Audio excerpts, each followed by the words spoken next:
बैठा हूँ। जब भी शिकार पर निकलता हूँ ये सभी पक्षी मुझसे डरकर अपने अपने घरों में घुस जाते हैं। अगर ऐसे ही चलता रहा तो मैं भूखा ही मर जाऊंगा। मुझे इस बार तो कुछ न कुछ करना ही होगा। ऐसा सोचकर वह इधर उधर चलने लगता है। तभी उसे एक ख्याल आता है। अरे वाह, ये तो बहुत अच्छा आइडिया है। ये ख्याल मुझे पहले क्यों नहीं आया? अब देखो तुम सभी पक्षियाँ, मैं तुम्हें कैसे एक एक करके मार कर खा जाऊंगा। तुम खुद को बहुत चालाक समझते हो ना, पर अब और नहीं। मैं भी देखता हूँ तुम अपनी चालाकी कैसे दिखाते हो। बाज आज थोड़ा सा खून अपने ऊपर लगाकर टीनू तोते के पास जाता है और उससे रोते रोते बोलता है, तोते, मुझे तुम्हारी मदद चाहिए।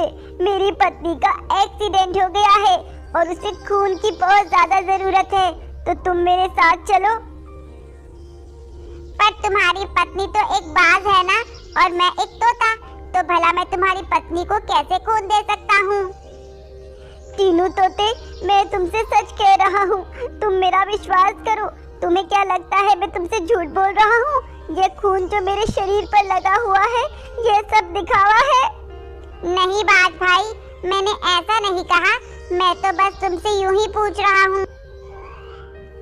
देखो तीनों तोते, मुझे तुरंत तुम्हारे खून की जरूरत है। अगर तुम मेरे साथ चल सकते हो तो चलो, वरना मैं किसी और से मदद मांगने चला जाता हूँ। तीनों तोते को उसकी बात सुनकर उस पर तरस आ जाता है और वह उसकी मदद करने के लिए तैयार हो जाता है।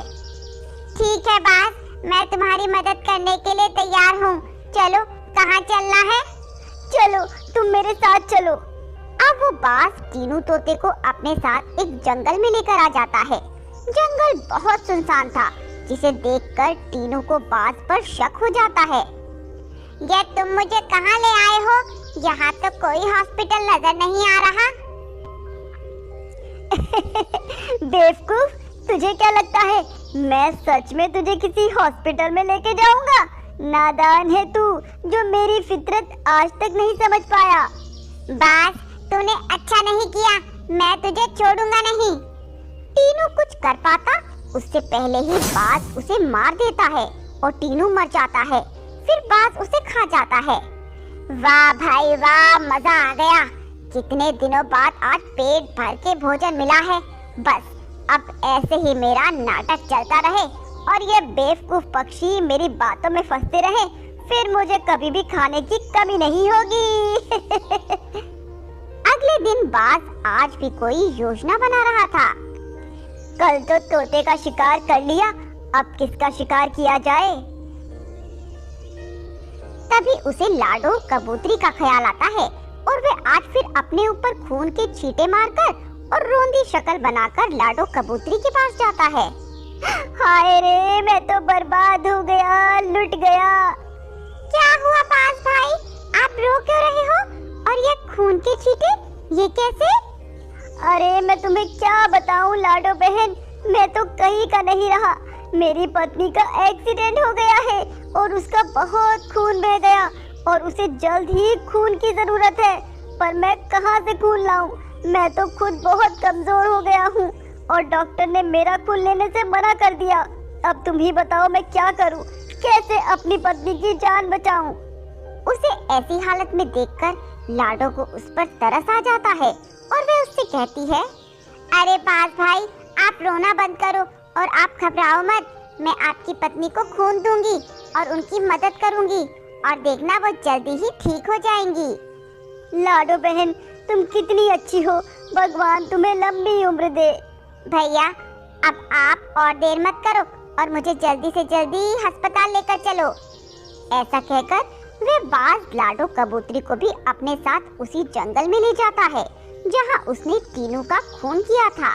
लाडो जंगल को देखकर घबरा जाती है और बाज से कहती है, भाई लगता है हम रास्ता भटक गए, हम गलत रास्ते पर आ गए हैं। गलत नहीं, एकदम सही रास्ते पे आए हैं।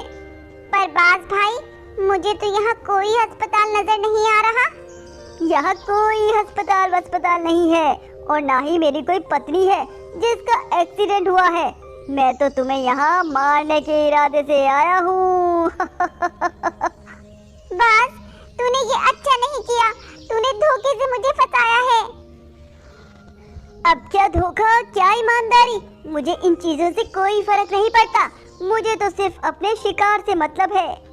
ऐसा कहकर वह बाज उस लाडो कबूतरी को भी जान से मार देता है। ऐसे ही कई दिन गुजर जाते हैं। अब वो बाज रोज ऐसे ढोंग भरकर पक्षियों के पास जाता और उन्हें अस्पताल ले जाने के बहाने से मार कर खा जाता। अब वह बहुत मोटा भी हो गया था। अरे मुझसे अच्छी किस्मत तो किसी की नहीं हो सकती। मैं जो सोचता हूँ उसमें कामयाब जरूर होता हूँ। और ये पक्षी जो खुद को इतना चालाक और समझदार समझते हैं, क्या हुआ उनका? सब के सब बेवकूफ हैं। मैं जरा सा खून क्या लगाकर उन लोगों के सामने जाता हूँ, वो मेरी बातों में आ जाते हैं और अपना खून तक देने को तैयार हो जाते हैं। बहुत दिन हो गए किसी चिड़िया का मांस खाए हुए। मेरे कबूतर, तोता, बंदर, मैना सभी के मांस खा लिए, पर अब तक किसी चिड़िया का मांस नहीं खाया। क्या करूं, किसका शिकार करूं?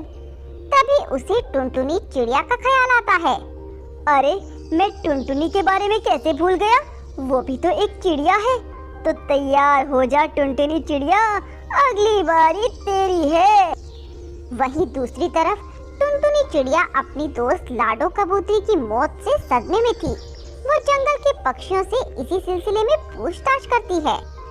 अरे मोंटी बंदर, तुम्हें पता है कि आखिरी बार लाडो कबूतरी किसके साथ देखी गई थी?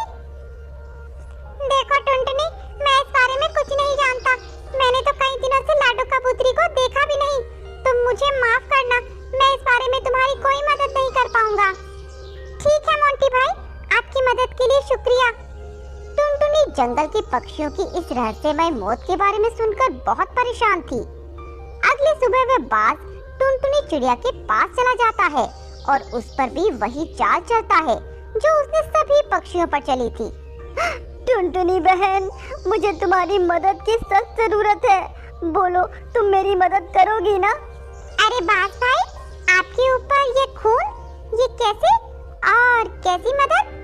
टुनटुनी बहन मत पूछो, मेरे साथ जो हुआ है भगवान फिर से वो किसी के साथ ना करे। क्या हुआ बाज भाई, साफ साफ बोलो। टुनटुनी बहन, मेरी पत्नी का कार एक्सीडेंट हो गया है और इसकी हालत बहुत कमजोर है। डॉक्टर ने कहा है बहुत खून बह गया और अगर उसे समय पर खून ना मिला तो वह मर जाएगी।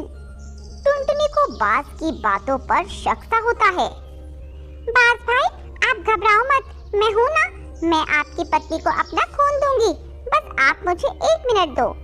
ऐसा कहकर वह अपने घर के अंदर जाती है और कुछ समय के बाद बाहर आ जाती है। चलो बाज भाई, जल्दी चलो, वरना कहीं देर ना हो जाए। ऐसा कहकर टुनटुनी उस बाज के साथ चल देती है और कुछ दूर पहुंचने के बाद उसी जंगल में पहुंच जाती है। बेवकूफ टुनटुनी, मैं तो सोचता था कि तू बहुत समझदार है। तुझे जाल में फंसाना मेरे लिए आसान नहीं होगा, पर मैं गलत साबित हो गया। तू तो इस जंगल की सबसे बड़ी बेवकूफ निकली। तुझसे ज्यादा अकल से तो पैदल चिड़िया मैंने आज तक नहीं देखी। हंस ले बेटा, हंस ले, जी भर के हंस ले, क्योंकि तेरी ये आखिरी हंसी है। आज के बाद तू हंसने के काबिल तो क्या, सांस लेने के काबिल भी नहीं रहेगा। बाज टुनटुनी की ये बात सुनकर हैरान हो जाता है। कहना क्या चाहती हो तुम? मैं कुछ नहीं कहूँगी, बल्कि तुझे कुछ दिखाऊंगी, वो देख। जंगल के सभी पक्षी वहाँ उड़कर पहुँच जाते हैं, जिसे देखकर बाज हैरान हो जाता है। ये सब कब और कैसे हुआ? ये तब हुआ जब मैं 2 मिनट के लिए अपने घर के अंदर गई थी। मैं पहले ही तेरी चाल समझ गई थी, इसीलिए मैंने जल्दी अपने दोस्तों को व्हाट्सएप पे एक मैसेज डाल दिया और मेरे पीछे पीछे आने को कहा, और देखो ये सब आ गए। प्लान तो अच्छा था। सच कहूँ तो पहली बार मुझे कोई मेरी टक्कर का मिला है, पर तुम सभी जरा जरा से पक्षी मेरा क्या बिगाड़ लोगे। ये मत भूलना कि बूंद बूंद से सागर भरता है। जब रावण इतना शक्तिशाली होने के बाद वानर सेना से हार गया, तो तू चीज ही क्या है। बाज को उसकी बातें सुनकर बहुत गुस्सा आ जाता है और उन सभी पक्षियों पर वार करने लगता है। पर पक्षी भी कमजोर नहीं थे, वे पूरी तैयारी के साथ आए थे। उन्होंने अपने बैग में पत्थर भर रखे थे, जो उन्होंने उस चील पर फेंकना शुरू कर दिया और देखते ही देखते वह बाज पूरी तरह से जख्मी हो जाता है और अंत में मर जाता है। दोस्तों, ये मेरी या आपकी जीत नहीं है, ये जीत है बुराई पर अच्छाई की। सभी पक्षी टुनटुनी की सूझबूझ और समझदारी की तारीफ करते हैं।